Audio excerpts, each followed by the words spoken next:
Good afternoon. My name is James Trantham, and for our discussion tonight, I'm going to be talking about Reverend Thomas Hooker.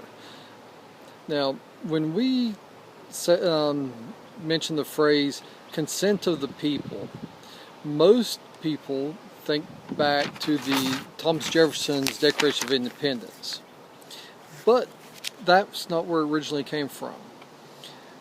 Thomas Jefferson adopted that phrase from Thomas Hooker's May 1638 sermon.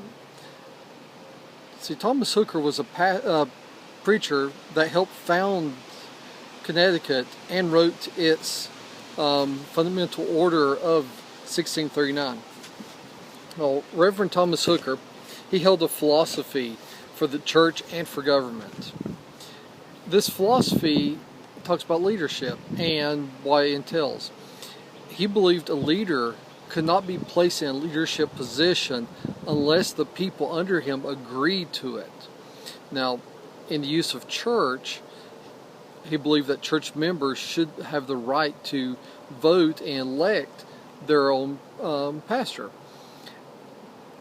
Now, what this means really is that he didn't think it was right for a small group of people elsewhere to send a pastor to a church and tell those people that here's your new pastor, or a group elsewhere that would say, yes, you want that pastor, but no, you're not going to have him. He wanted the people themselves to have that power to elect their own pastor and to choose that person. Same thing with the government. He believed that the people should be able to elect or appoint magistrates and other official positions in the colonies. That it was the right of the people. Now, my project is about Thomas Hooker and his influence upon the United States Democratic government. This will be a video project I'll be working on. Now, the video itself will cover part of his early life and his writings, like his books and sermons.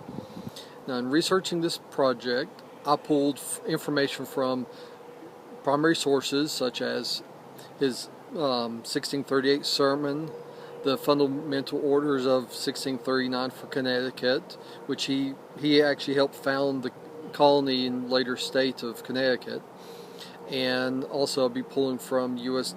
Declaration of Independence and the U.S. Constitution.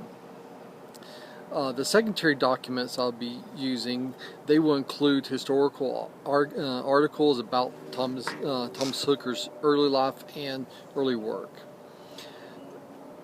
Now, the project I've been working on and putting together, and if you want to know more, I'll also post the project on this YouTube channel, so if you want to look at it when it's posted on Sunday night. Everyone have a good weekend. Take care.